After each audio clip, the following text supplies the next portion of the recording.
Hello അസ്സലാമു അലൈക്കും. എല്ലാവർക്കും പുതിയൊരു വീഡിയോയിലേക്ക് സ്വാഗതം. ഇന്നത്തെ റെസിപ്പി മുട്ടയും സവാളയൊക്കെ വെച്ചിട്ട് നല്ല ടേസ്റ്റി ആയിട്ടുള്ള ഒരു അടിപൊളി ഈവനിങ് സ്നാക്സിൻ്റെ റെസിപ്പിയാണ്. സവാള വെച്ചിട്ട് ഒരു വ്യത്യസ്തമായ രീതിയിലാണ് കേട്ടോ ഇത് തയ്യാറാക്കിയിട്ടുള്ളത്. പുറം വശം നല്ല ക്രിസ്പി, ഉൾവശം നല്ല സോഫ്റ്റാണ്. അപ്പോൾ നമുക്ക് ഇതെങ്ങനെ ഉണ്ടാക്കാൻ നോക്കാം. ആദ്യമായിട്ട് കാണുന്നവരൊക്കെ ഉണ്ടെങ്കിൽ ചാനലൊന്ന് സബ്സ്ക്രൈബ് ചെയ്യുക. അതുപോലെ തന്നെ വീഡിയോ കണ്ടുകൊണ്ടിരിക്കുമ്പോൾ തന്നെ ഇഷ്ടപ്പെടുകയാണെങ്കിൽ ഒന്ന് ലൈക്ക് ചെയ്ത് സപ്പോർട്ട് ചെയ്യാം. ഈ ഒരു സ്നാക്സ് തയ്യാറാക്കാനായിട്ട് ഞാനിവിടെ 2 വലിയ സവാളയാണ് എടുത്തിട്ടുള്ളത്. കനം കുറഞ്ഞ് നല്ല നീളത്തിൽ തന്നെ മുറിച്ചെടുത്തിട്ടുള്ളത്. കൈകൊണ്ട് ഇതുപോലെ നാക്കി കൊടുക്കുക കേട്ടോ. അപ്പോൾ സവാളയൊക്കെ സെപ്പറേറ്റ് ആയിട്ട് ഇങ്ങനെ വന്നോളും. ഇതിങ്ങനെ ഓരോന്നായിട്ട് ഇങ്ങനെ നിൽക്കണം കേട്ടോ. അപ്പോഴാണ് സ്നാക്സ് തയ്യാറാക്കി എടുക്കാൻ വേണ്ടിയിട്ട് പറ്റുള്ളൂ. ചെറിയ രീതിയിലൊന്നിങ്ങനെ പ്രസ് ചെയ്തെടുക്കുക കേട്ടോ. അപ്പോൾ ആ സവാള ഒന്ന് സോഫ്റ്റായിട്ട് കിട്ടും ചെയ്യും. ഞാൻ എടുത്തിട്ടുള്ള സവാളയുടെ കണക്കനുസരിച്ചാണ് കേട്ടോ ബാക്കിയുള്ള ഇൻഗ്രീഡിയൻസൊക്കെ ഇതിലേക്ക് ചേർത്ത് കൊടുക്കുന്നത്. അപ്പോൾ നിങ്ങൾ എത്രത്തോളം സവാള എടുക്കുന്നുണ്ട് അതിനനുസരിച്ച് എല്ലാതും ചേർത്ത് കൊടുക്കുക. അപ്പോൾ സവാളയൊക്കെ കൈകൊണ്ട് ചെറിയ രീതിയിലൊന്ന് തിരുമിയെടുത്തിട്ടുണ്ട് കേട്ടോ. എല്ലാം സെപ്പറേറ്റ് ആയിട്ട് കിട്ടിയിട്ടുണ്ട്. ഇനി ഇതിലേക്ക് മുട്ടയാണ് കേട്ടോ ചേർത്ത് കൊടുക്കുന്നത്. അപ്പോൾ ഞാനിവിടെ 2 മുട്ടയാണ് ഒഴിച്ചു കൊടുക്കുന്നത്. 2 വലിയ സവാളക്ക് 2 മുട്ടയാണ് കേട്ടോ ഞാനിവിടെ ചേർത്ത് കൊടുത്തിട്ടുള്ളത്. അപ്പോൾ ഇതിലേക്ക് ഇനി കറിവേപ്പിലയാണ് കേട്ടോ ഞാൻ ചേർത്ത് കൊടുക്കുന്നത്. അപ്പോൾ ഒരു വലിയ തണ്ട് കറിവേപ്പില ചെറിയ രീതിയിലൊന്ന് മുറിച്ചെടുത്തിട്ടുള്ളതാണ്. നിങ്ങളുടെ കയ്യിൽ മല്ലിയില ഉണ്ടെങ്കിൽ അതും ചേർത്ത് കൊടുക്കാം. അപ്പോൾ ഈ ഒരു സമയത്ത് പച്ചമുളക് വേണമെങ്കിൽ അത് ചേർത്ത് കൊടുക്കാം കേട്ടോ. അപ്പോൾ ഞാനിവിടെ പച്ചമുളക് ചേർത്ത് കൊടുക്കുന്നില്ല. അതിന് പകരം മുളക് പൊടിയാണ് ചേർത്ത് കൊടുക്കുന്നത്. ഇനി ഇതിലേക്ക് 1/4 ടീസ്പൂണോളം മഞ്ഞൾപ്പൊടി, അതുപോലെ തന്നെ 1.5 ടീസ്പൂണിൻ്റെ അടുത്ത് മുളക് പൊടി ചേർത്ത് കൊടുക്കുന്നുണ്ട്. എരിവുള്ള മുളക് പൊടി ആയതുകൊണ്ടാണ് 1.5 ടീസ്പൂൺ ചേർത്ത് കൊടുത്തിട്ടുള്ളത്. പിന്നെ അതുപോലെ പച്ചമുളക് ചേർത്തിട്ടില്ലല്ലോ. അപ്പോൾ നിങ്ങൾ പച്ചമുളക് ചേർത്തിട്ടാണെങ്കിൽ 1 ടീസ്പൂൺ മുളക് പൊടിയൊക്കെ ചേർത്ത് കൊടുത്താൽ മതി. ഇനി ഇതിലേക്ക് 2 ടീസ്പൂണോളം ചിക്കൻ മസാലയാണ് കേട്ടോ ചേർത്ത് കൊടുത്തിട്ടുള്ളത്. ചിക്കൻ മസാല അല്ലെങ്കിൽ ഗരം മസാല ആണെങ്കിലും കുഴപ്പമില്ല കേട്ടോ. അത് ഏകദേശം ഒരു 1/2 ടീസ്പൂൺ ചേർത്ത് കൊടുത്താൽ മതി. ഇനി ഇഞ്ചി, വെളുത്തുള്ളി, പെരിഞ്ജീരകം, അതായത് വലിയ ജീരകം, അതെല്ലാം കൂടി ചതച്ചതാണ് കേട്ടോ 1 ടേബിൾ സ്പൂൺ ചേർത്ത് കൊടുത്തിട്ടുള്ളത്. അതുപോലെ തന്നെ ആവശ്യത്തിനുള്ള ഉപ്പ് ചേർത്ത് കൊടുത്തിട്ടുണ്ട്. അപ്പോൾ ഇത്ര മാത്രം മതി. ഇനി കൈ വെച്ചിട്ട് നല്ലപോലെ ഒന്ന് കുഴച്ചെടുക്കാം. അപ്പോൾ അത് നല്ലപോലെ കുഴച്ചെടുത്തിട്ടുണ്ട്. ഇനി ഇതിലേക്ക് നമുക്ക് പൊടികൾ ചേർത്ത് കൊടുക്കാം. അപ്പോൾ ഞാൻ 1/2 കപ്പ് കടലപ്പൊടിയാണ് കേട്ടോ ചേർത്ത് കൊടുക്കുന്നത്.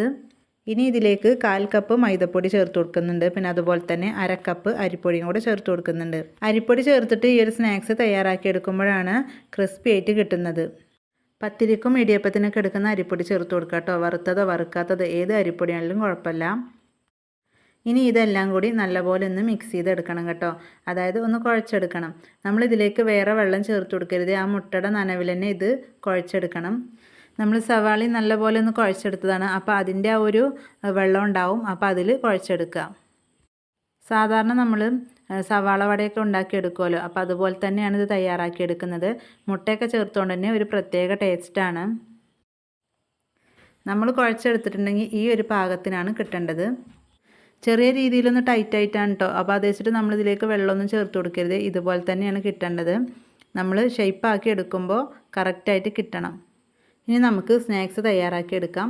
അപ്പോൾ നമ്മുടെ കയ്യിൽ കുറച്ച് വെള്ളമാക്കിയതിൻ്റെ ശേഷം ഇതൊന്ന് കുറച്ചെടുത്തിട്ട് കയ്യിൽ വെച്ചിട്ടൊന്ന് പരത്തി കൊടുക്കുക കേട്ടോ. അല്ലെങ്കിൽ കയ്യിൽ ഒട്ടിപ്പിടിക്കും. ഒരുപാടൊന്നും എടുക്കേണ്ട ആവശ്യമില്ല കേട്ടോ. കുറച്ച് മാത്രം എടുത്താൽ മതി. എന്നിട്ട് നല്ല കനല്ലാതെ തന്നെ ഒന്ന് പരത്തി കൊടുക്കണം. അപ്പോഴേ ഇത് നമ്മൾ ഫ്രൈ ചെയ്തെടുക്കുന്ന സമയത്ത് പെട്ടെന്ന് കുക്കായി കിട്ടുള്ളൂ. അതായത് ഉൾവശമൊക്കെ നല്ലപോലെ കുക്കായിട്ട് കിട്ടുള്ളൂ. ഒരുപാട് കനത്തിൽ നമ്മളിത് പരത്തിയെടുത്തിട്ടുണ്ടെങ്കിൽ ഉൾവശം കുക്കായി കിട്ടില്ല, പുറംവശം പെട്ടെന്ന് കരിഞ്ഞു പോവുകയും ചെയ്യും.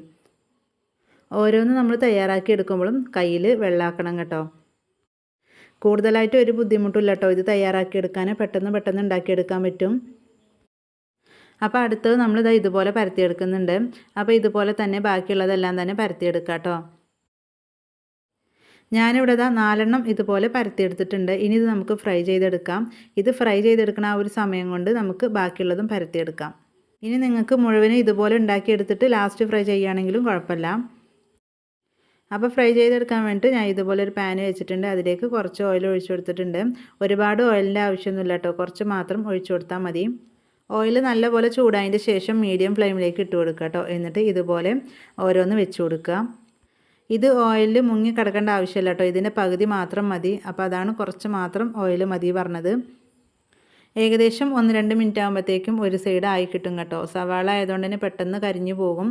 അപ്പോൾ പ്രത്യേകം ശ്രദ്ധിക്കുക. ഫ്ലെയിം കൂട്ടി വെക്കരുത്. മീഡിയം ടു ലോ ഫ്ലെയിമിലിട്ടിട്ട് തന്നെ ഇത് ഉണ്ടാക്കിയെടുക്കണം. ഇനിയിപ്പോൾ ഫ്ലെയിം കുറച്ച് വെച്ചിട്ട് ഇത് ഓയിൽ കുടിക്കൊന്നുമില്ല. 2-3 മിനിറ്റ് മതി കേട്ടോ ഇത് 2 സൈഡും പാടെ ഒന്ന് ആയി കിട്ടാൻ.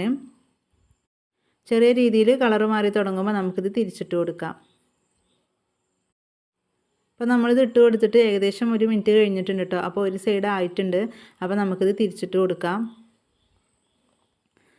ഇത് തിരിച്ചിടുമ്പോൾ തന്നെ നിങ്ങൾക്കറിയാം കണ്ടോ, അത്യാവശ്യം കളർ മാറിയിട്ടുണ്ട് കേട്ടോ. ഇനി നമ്മളിത് വെച്ചിട്ടുണ്ടെങ്കിൽ ഈ സവാളയൊക്കെ പെട്ടെന്ന് കരിഞ്ഞു പോവും. വെറും 10 മിനിറ്റ് മാത്രം മതി ഈ ഒരു സ്നാക്സ് തയ്യാറാക്കിയെടുക്കാൻ. അപ്പോൾ അതാ മുഴുവനായിട്ടും തിരിച്ചിട്ട് കൊടുത്തിട്ടുണ്ട് കേട്ടോ. ഇനി ഒരു വശം കൂടി നല്ലപോലെ ഒന്ന് കുക്കായി കിട്ടണം. സവാളയും മുട്ടയും വെച്ചിട്ട് ഇതുപോലെ തയ്യാറാക്കി നോക്കാത്തവരുണ്ടെങ്കിൽ തീർച്ചയായും നിങ്ങൾ ഒരു തവണ തയ്യാറാക്കി നോക്കണം. വൈകുന്നേരം ചായയുടെ കൂടെയൊക്കെ കഴിക്കാൻ പറ്റിയ നല്ലൊരു കിഡിലൻ സ്നാക്സാണ്. പിന്നെ അതുപോലെ തന്നെ സ്കൂളിൽ വരുമ്പോൾ കുട്ടികൾക്കൊക്കെ തയ്യാറാക്കി കൊടുത്താൽ അവർക്കൊക്കെ ഇഷ്ടപ്പെടും. അപ്പോൾ അത് 2 സൈഡും കുക്കായിട്ടുണ്ട് കേട്ടോ. നമ്മുടെ സ്നാക്സ് ഇവിടെ റെഡി ആയിട്ടുണ്ട്. ഇനി നമുക്കിത് ഓയിലിൽ നിന്ന് മാറ്റാം. ഇതുപോലെ എണ്ണ കിട്ടേണ്ടത് ഈ ഒരു കളർ ആകുമ്പോൾ തന്നെ നമ്മൾ ഇതൊന്ന് കോരി മാറ്റണം. അപ്പോൾ നമുക്ക് ബാക്കിയുള്ളതും ഇതുപോലെ തന്നെ ഉണ്ടാക്കിയെടുക്കാം. അപ്പോൾ അതാ നമ്മുടെ സ്നാക്സ് ഇവിടെ റെഡി ആയിട്ടുണ്ട് കേട്ടോ. ഉൾവശം സോഫ്റ്റും പുറംവശം നല്ല ക്രിസ്പിയോട് കൂടിയിട്ടുള്ള ഒരു അടിപൊളി സ്നാക്സാണ്. അപ്പോൾ 2 മുട്ടയും 2 സവാളയൊക്കെ ഉണ്ടെങ്കിൽ വളരെ പെട്ടെന്ന് തന്നെ ഒരു പ്ലേറ്റ് നിറയെ ചായക്കടി നമുക്ക് തയ്യാറാക്കിയെടുക്കാൻ പറ്റും. അപ്പോൾ ഇത്രയേ ഉള്ളൂ ഇന്നത്തെ ഒരു വീഡിയോ. അപ്പോൾ ഈ സ്നാക്സിൻ്റെ റെസിപ്പി നിങ്ങൾക്ക് ഇഷ്ടപ്പെട്ടു എന്ന് വിചാരിക്കുന്നു. ഇഷ്ടപ്പെട്ടാൽ ഒന്ന് ലൈക്ക് ചെയ്യുക. അതുപോലെ തന്നെ നിങ്ങളുടെ അഭിപ്രായങ്ങൾ അറിയിക്കുക. ഫ്രണ്ട്സിനും ഫാമിലിക്കും ഷെയർ ചെയ്യുക.